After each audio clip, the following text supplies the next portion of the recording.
कितना विडंबना की बात है कि आज समाज में जो लोग संघर्षपूर्ण जीवन जी रहे हैं, जो भौतिक चीज़ों का उपभोग किए बिना बेहतरीन के लिए जीवन में छोटी-छोटी सुविधाओं का त्याग कर रहे हैं, उनकी प्रशंसा के बजाय उन्हें तनाव दिया जाता है, उन्हें ऐसा माहौल दिया जाता है कि वो कोई पाप किए हों, वो समाज में रहने योग्य नहीं हों। आप अगर भगवान राम के चरित्र को देखें तो आप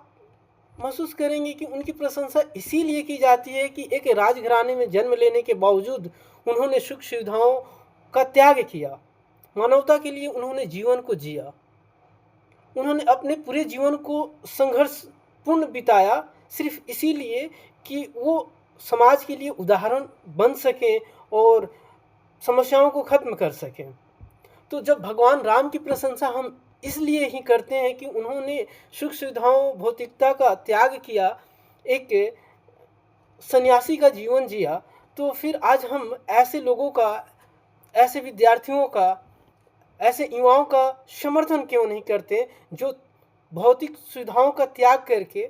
एक बेहतर समाज बनाने के लिए, एक बेहतर भविष्य बनाने के लिए लगे हुए हैं, संघर्षपूर्ण जीवन जी रहे हैं। ये तो विडंबना है कि हम ऐसे लोगों की प्रशंसा करते हैं जो किसी तरीके से भौतिकतापूर्ण जीवन की ओर, विलासितापूर्ण जीवन की ओर अग्रसर हैं। वो किसी भी हालत में, किसी भी तरीके से समाज के लिए बेहतरीन नहीं कर पा रहे हैं। वो न तो बेहतरीन हो सकते हैं, वो न तो समाज के लिए बेहतर उदाहरण साबित हो सकते हैं। तो आज हमारे समाज को ज़रूरत है कि हम ऐसे लोगों की प्रशंसा करें, उन्हें इज्जत दें, समाज में जगह दें जो संघर्षपूर्ण जीवन जी रहे हैं, जो समाज और अपने भविष्य के बेहतरीन के लिए अभावग्रस्त जीवन जी रहे हैं, जो भौतिकता का उपभोग नहीं कर रहे हैं, भौतिक संसाधनों का उपभोग नहीं कर रहे हैं। वो तो हमारे लिए सर्वश्रेष्ठ हैं, उदाहरण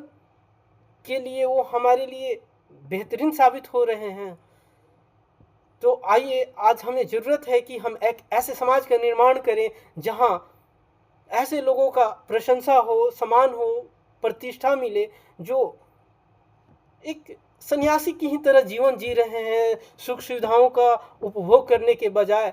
कम संसाधनों में जीवन को जी करके अपने बेहतरीन भविष्य का निर्माण के लिए तत्पर हैं, अग्रसर हैं।